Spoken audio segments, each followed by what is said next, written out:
তো নমস্কার আপনাদের সবাইকে।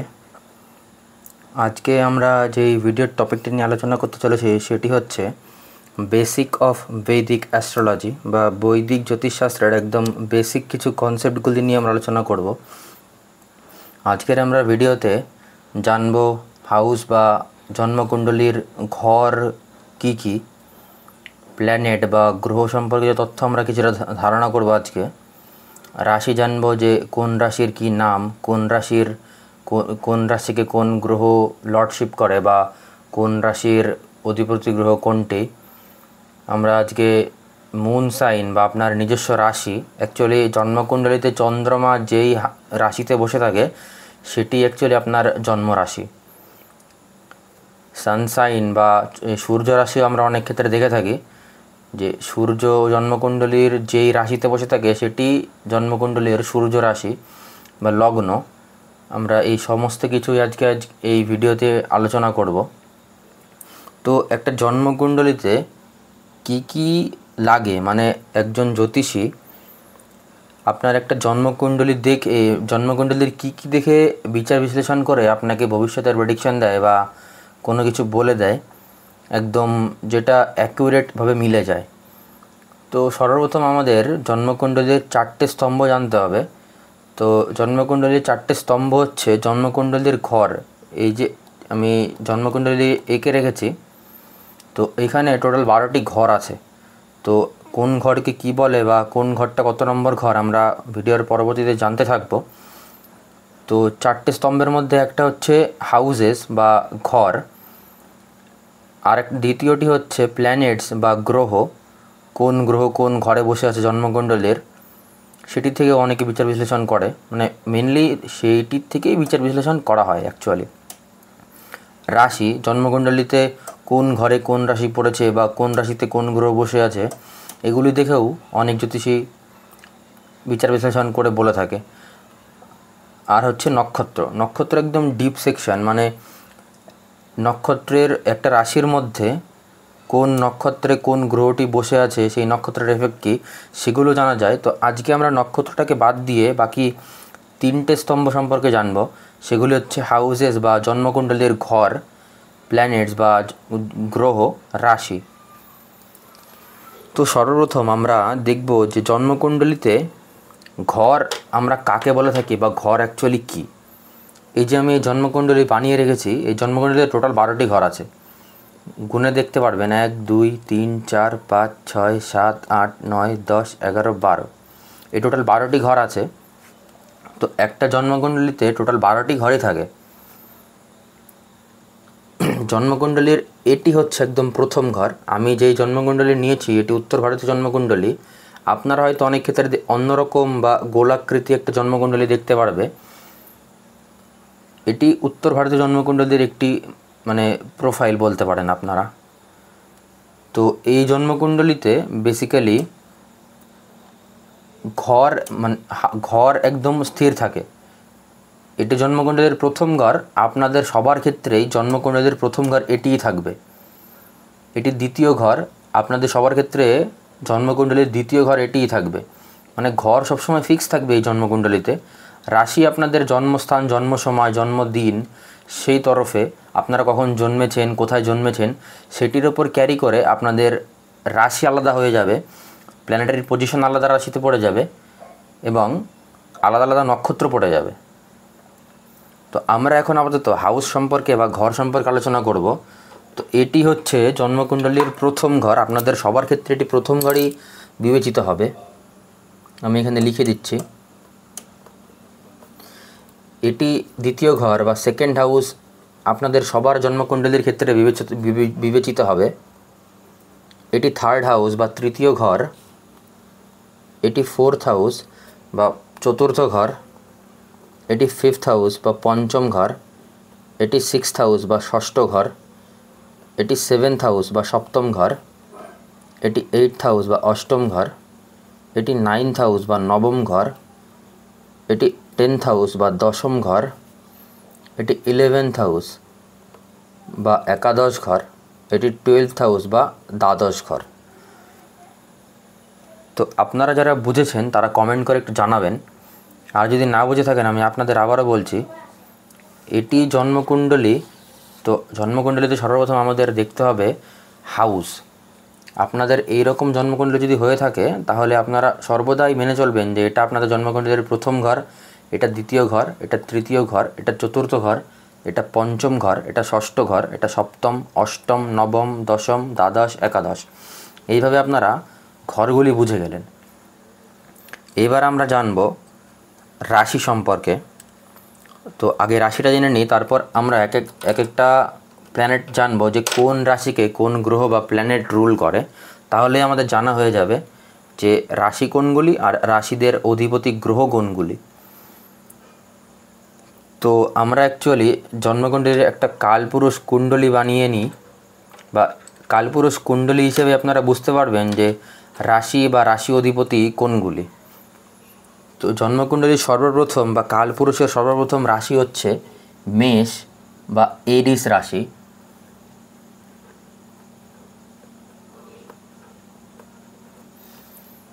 দ্বিতীয় রাশিটি হচ্ছে টরাস বা বৃষভ রাশি। তৃতীয় রাশিটি হচ্ছে জেমিনাই বা মিথুন রাশি।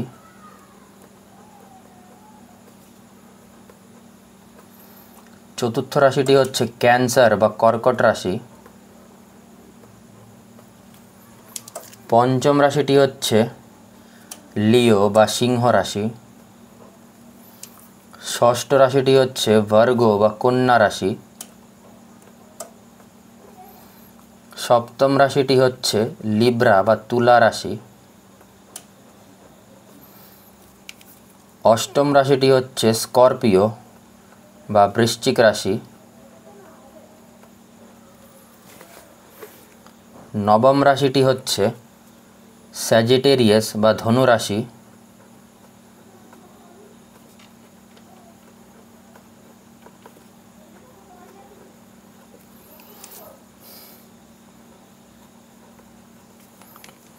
দশম রাশিটি হচ্ছে ক্যাপ্রিকন বা মকর রাশি।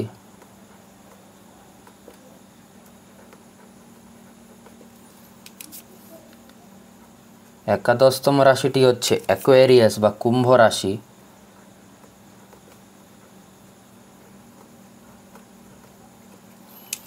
12 নম্বর রাশিটি হচ্ছে মিন বা পাইসেস।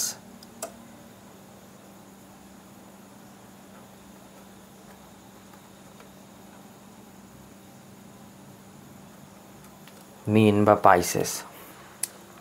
তো কালপুরুষ কুণ্ডলিতে আপনারা এই পরপরা রাশিচক্রটি পেয়ে যাবেন। প্রথম রাশিটি হচ্ছে এরিস বা মেষ রাশি, দ্বিতীয়টি হচ্ছে টরাস বা বৃষভ রাশি, তৃতীয় রাশিটি হচ্ছে জেমিনাই বা মিথুন রাশি, চতুর্থ রাশিটি হচ্ছে ক্যান্সার বা কর্কট রাশি, পঞ্চম রাশিটি হচ্ছে লিও বা সিংহ রাশি, ষষ্ঠ রাশিটি হচ্ছে ভার্গ বা কন্যা রাশি, সপ্তম রাশিটি হচ্ছে লিব্রা বা তুলা রাশি, অষ্টম রাশিটি হচ্ছে স্করপিও বা বৃশ্চিক রাশি, নবম রাশিটি হচ্ছে স্যাজিটেরিয়াস বা ধনু রাশি, দশম রাশিটি হচ্ছে ক্যাপ্রিকর্ন বা মকর রাশি, একাদশতম রাশিটি হচ্ছে অ্যাকোয়ারিয়াস বা কুম্ভ রাশি, 12তম রাশিটি হচ্ছে পাইসেস বা মীন রাশি। তো এখন আমরা এই রাশিদের অধিপতি গ্রহ সম্পর্কে জানব। তো কোন রাশিকে কোন গ্রহ রুল করে আমরা অ্যাকচুয়ালি সেটা এখন জানব। তো এরিস বা মেষ রাশিকে রুল করে মার্স বা মঙ্গল। টরাস বা বৃষভ রাশিকে রুল করে ভিনাস বা শুক্র।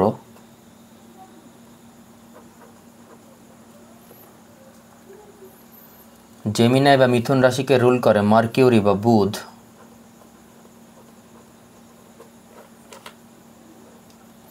ক্যান্সার বা কর্কট রাশিকে রুল করে মুন বা চন্দ্রমা। লিও রাশিকে রুল করে সান বা সূর্য। ভার্গ বা কন্যা রাশিকে রুল করে আবারও মার্কিউরি বা বুধ।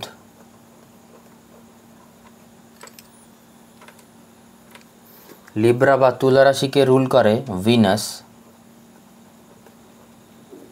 বা শুক্র। স্করপিও বা বৃশ্চিক রাশিকে রুল করে আবারও মার্স বা মঙ্গল। স্যাজিটেরিয়াস বা ধনু রাশিকে রুল করে জুপিটার বা বৃহস্পতি। ক্যাপ্রিকর্ন বা মকর রাশিকে রুল করে স্যাটার্ন বা শনি। অ্যাকোয়ারিয়াস বা কুম্ভ রাশিকে রুল করে আবারও স্যাটার্ন বা শনি। পাইসেস বা মীন রাশিকে রুল করে আবারও জুপিটার বা বৃহস্পতি। তো রাশিচক্রে দেখতে পেলেন যে শুধুমাত্র ক্যান্সার বা কর্কট রাশি, লিও বা সিংহ রাশি, এই দুটো রাশি বাদে সব কটি রাশি, বাদবাকি যে 10টি রাশি আছে সেই 10টি রাশিকেই রুল করে বাকি 5টি গ্রহ। রাহুকেতুকে কোনো মানে একদম প্রপার কোনো রাশির লর্ডশিপ বা রাশির রুলার দেওয়া হয়নি। বাকি যেই 5টি গ্রহ মঙ্গল, শুক্র, বুধ, বৃহস্পতি, শনি, এই 5টি গ্রহকে টোটাল 10টি রাশি দেওয়া হয়েছে। তো কি কি?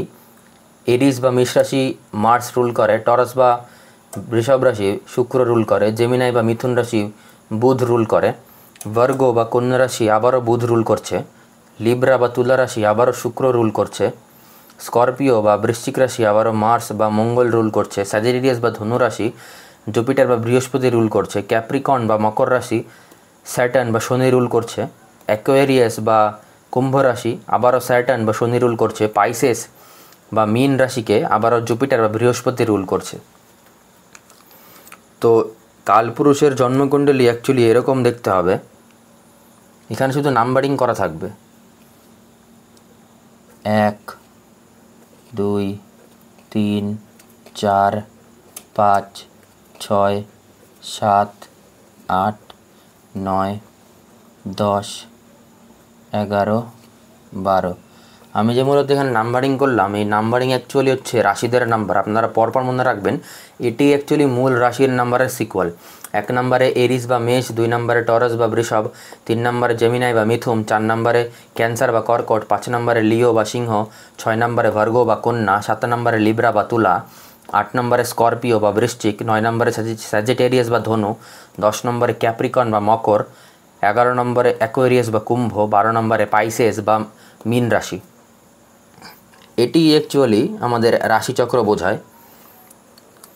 তো আপনাদের সুবিধার্থের ক্ষেত্রে আমি এই রাশিচক্রটিকে একটু চেঞ্জ করে দেখাই, তাহলে আপনাদের বুঝতে একটু সুবিধা হবে। আমি যেহেতু আগেই বলেছি যে এই রকম জন্মকুণ্ডলী যদি হয় তাহলে এই রকম জন্মকুণ্ডলীতে সর্বদাই হাউস ফিক্স থাকবে। এটি ফার্স্ট হাউসই থাকবে, 2nd, 3rd, 4th, 5th, 6th, 7th, 8th, 9th, 10th, 11th, 12th। এখানে 12টি ঘর, এরকম 12টি ঘর সিকুয়াল ওয়াইজই বসবে, কিন্তু এখানে রাশিদের নাম্বারিংগুলি চেঞ্জ হতে পারে। তো আপনাদের সুবিধার্থের ক্ষেত্রে আমি একটি জন্মকুণ্ডলী বানিয়ে দেখাচ্ছি। তো আমি এখন বানাবো, এটি হচ্ছে মিথুন লগ্নের জন্মকুণ্ডলী হবে। তো যদি মিথুন লগ্নের জন্মকুণ্ডলী যদি আমি বানাই তাহলে এটি হবে, এটি ফার্স্ট হাউস, এটিকেই আমরা লগ্ন বলে থাকি। তো মিথুন লগ্নের জন্মকুণ্ডলী যদি বানাতে চাই আমরা, তাহলে এখানে 3 নম্বর আমাদের লিখতে হবে। তো এটা মিথুন লগ্নের হয়ে গেল। তারপরে নাম্বারিং ওয়াইজ 4 5 6 7 8 9 10 11 12 1 2। তাহলে এটা মিথুন লগ্নের জন্মকুণ্ডলী হয়ে গেল। এবার আপনাদের সুবিধার্থের ক্ষেত্রে আমি বলছি যে মিথুন লগ্নের প্রথম ঘরেই শনি বসে আছে, তাহলে প্রথম ঘরটি কোনটা? এইটা। মিথুন লগ্নের প্রথম ঘরটি হচ্ছে এইটা, তাহলে শনি এইখানে বসে থাকবে। আর এটাকে লগ্ন বা অ্যাসেন্ডেন্ট আপনারা যেটা বলতে পারেন। এখানে অনেক সময় এলএ লেখা থাকবে বা এএসসি লেখা থাকবে, অ্যাসেন্ডেন্ট। তো মিথুন লগ্নের দ্বিতীয় ঘরে বৃহস্পতি বসে আছে, তাহলে দ্বিতীয় ঘরটি কোনটা হবে? দ্বিতীয় ঘরটি এটা হবে। মিথুন লগ্নের দ্বিতীয় ঘরে বৃহস্পতি এইখানে বসে আছে, তাহলে জুপিটার এইখানে বসে আছে। মিথুন লগ্নের তৃতীয় ঘরে যদি মার্স বা মঙ্গল বসে থাকে তাহলে এইটা হবে। আমি আবার বলছি, মিথুন লগ্নের চতুর্থ ঘরে বুধ বসে আছে, তাহলে চতুর্থ ঘরটি এইটা 1 2 3 4 এইটা। আবারও চতুর্থ ঘরের মিথুন লগ্নের চতুর্থ ঘরে সূর্য বসে আছে, তাহলে চতুর্থ ঘরটি কোনটা হবে? 1 2 3 4, আবারও এইটাই হবে। মিথুন লগ্নের পঞ্চম ঘরে যদি শুক্র বসে থাকে তাহলে পঞ্চম ঘরটি এইটা হবে 1 2 3 4 5। মিথুন লগ্নের ষষ্ঠ ঘরে যদি কেতু বসে থাকে তাহলে ষষ্ঠ ঘরটি এইটা হবে 1 2 3 4 5 6।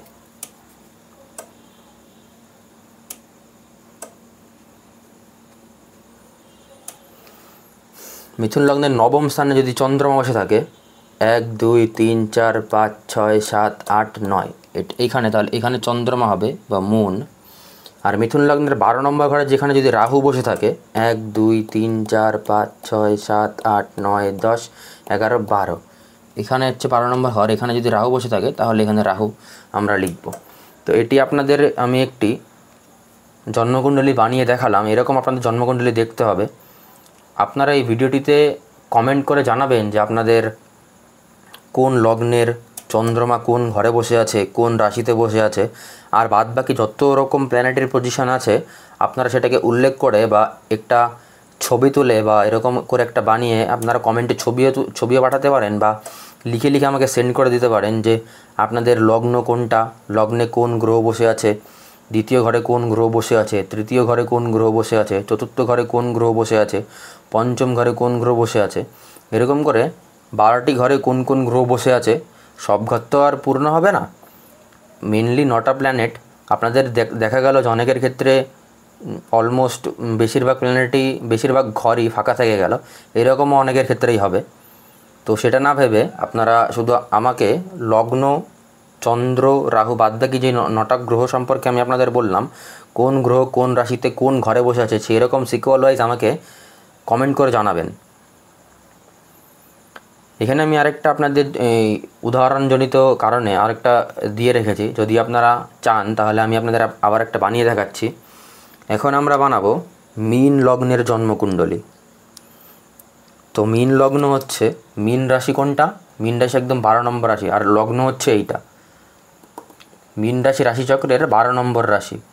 আর জন্মকুণ্ডলীর লগ্ন আমরা কোন ঘরকে বলি, এই ঘরটাকে আমরা লগ্ন বা প্রথম ঘর বলি। তাহলে মীন লগ্ন যখন বলেছি তাহলে এখানে 12 নম্বর লেখা থাকবে। 12 নম্বরের পরে সিকুয়াল ওয়াইজ আমরা পেয়ে গেলাম যে 12 নম্বরের পর 1 2 3 4 5 6 7 8 9 10 11। তো এখন আমরা দেখব যে মীন লগ্নের ক্ষেত্রে চন্দ্রমা কোন ঘরে বসে আছে। আমি যদি বলি মীন লগ্নের ক্ষেত্রে চন্দ্রমা ষষ্ঠ ঘরে বসে আছে, 6 নম্বর ঘরে বসে আছে, তাহলে আপনারা কিন্তু এটা ভাববেন না যেখানে 6 নম্বর লেখা আছে মানে এটা 6 নম্বর ঘর। মীন লগ্নের ক্ষেত্রে 6 নম্বর ঘর এটা হবে। আপনারা গুনতে পারেন অ্যান্টি ক্লকওয়াইজ, আপনাদের বাঁ সাইড থেকে গুনবেন 1 2 3 4 5 6। এখানে 5 নম্বর লেখা আছে মানে চন্দ্রমা যেহেতু 5 নম্বর রাশিতে 6 নম্বর ঘরে বসেছে, তাহলে এখানে আমরা জানবো যে মীন লগ্নের ক্ষেত্রে, এই লগ্নের ক্ষেত্রে রাশি হচ্ছে সিংহ রাশি, কারণ চন্দ্রমা 5 নম্বর রাশিতে বসে আছে। আর আমরা রাশি দেখি চন্দ্রমা যেই ঘরে বসে থাকে বা অ্যাকচুয়ালি যেই রাশিতে বসে থাকে সেটি থেকেই আমরা বুঝে থাকি যে চন্দ্রমা বা আমাদের রাশি কোনটা। এখন আমরা যদি বলি যে এই লগ্নের ক্ষেত্রে সূর্য বসে আছে ধরুন তুলা রাশিতে, তো তুলা রাশি কোথায় পড়েছে, তুলা রাশি অষ্টম ঘরে পড়েছে, 7 নম্বর মানে তুলা রাশি। তো তুলা রাশিতে সূর্য বসে আছে, এখানে সূর্য আমি লিখে দিই সান। মীন লগ্নের ক্ষেত্রে একাদশ ঘরে মঙ্গল বসে আছে, একাদশ ঘরটি কোনটা, এইটা 1 2 3 4 5 6 7 8 9 10 11। তো এখানে একাদশ বা মার্স বসে আছে, বুধও একাদশ ঘরেই বসে আছে ভাবুন, শনি দ্বাদশ ঘরে বসে আছে,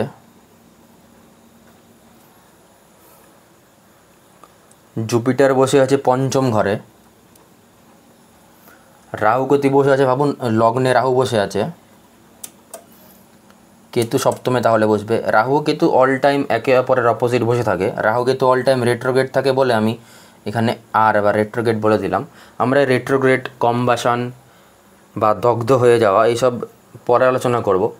আপাতত আপনাদের যদি এটি একদম ক্লিয়ার হয়ে থাকে তাহলে আপনারা একটু সময় করে কমেন্ট করে জানাবেন যে আপনাদের কোন লগ্ন, চন্দ্র রাশি কোনটি, সূর্য রাশি কোনটি, আর বাদ বাকি সমস্ত গ্রহ কোন ঘরে কোন রাশিতে বসে আছে একদম প্রপারলি কমেন্টে লিখে জানাবেন আমাকে। আপনারা যারা আমার সঙ্গে যোগাযোগ করতে চাইছেন, এইটি নাম্বার দেওয়া আছে, এই নাম্বারে আপনারা হোয়াটসঅ্যাপের মাধ্যমে যোগাযোগ করতে পারেন। একদম স্বল্প খরচে আপনারা আপনাদের নিজস্ব জন্মকুণ্ডলী বিচার বিশ্লেষণ করিয়ে নিতে পারবেন আমার থেকে। তো নাম্বারটা আমি আপনাদের বলে দিই, 9734953948। একটাই নাম্বার, এই নাম্বারেই আপনারা আমার সাথে কন্ট্যাক্ট করতে পারেন হোয়াটসঅ্যাপের মাধ্যমে। মূলত হোয়াটসঅ্যাপ করবেন, কল অ্যাকচুয়ালি ফোন বেশিরভাগ সাইলেন্ট করা থাকে, তো সেটা নাও বুঝতে পারি। হোয়াটসঅ্যাপের মাধ্যমে করবেন, আমি আপনাদের স্লট বুকিংটা জানিয়ে দেবো কেমন কি, আর একদম কম খরচেই আপনারা আপনার সাথে যোগাযোগ করতে পারবেন। তো আপনাদের যদি আজকের এই ভিডিওটি ভালো লেগে থাকে তাহলে অবশ্যই আপনারা চ্যানেলটিকে সাবস্ক্রাইব করবেন এবং পাশে থাকা বেল আইকনটি প্রেস করতে ভুলবেন না। আর সাহায্যের জন্য আপনারা একটু আপনাদের পারিপার্শ্বিক বন্ধু বা পারিপার্শ্বিক ফ্যামিলি মেম্বারের মধ্যে ভিডিওটি শেয়ার করবেন আর একটা লাইক করে দেবেন, যাতে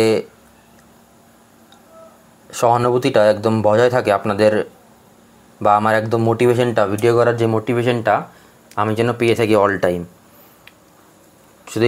যদি কোনো রকম জীবনে সমস্যা থেকে থাকে তাহলে আপনারা আমার সাথে এই নাম্বারে যোগাযোগ করতে পারেন। আবারও বলছি।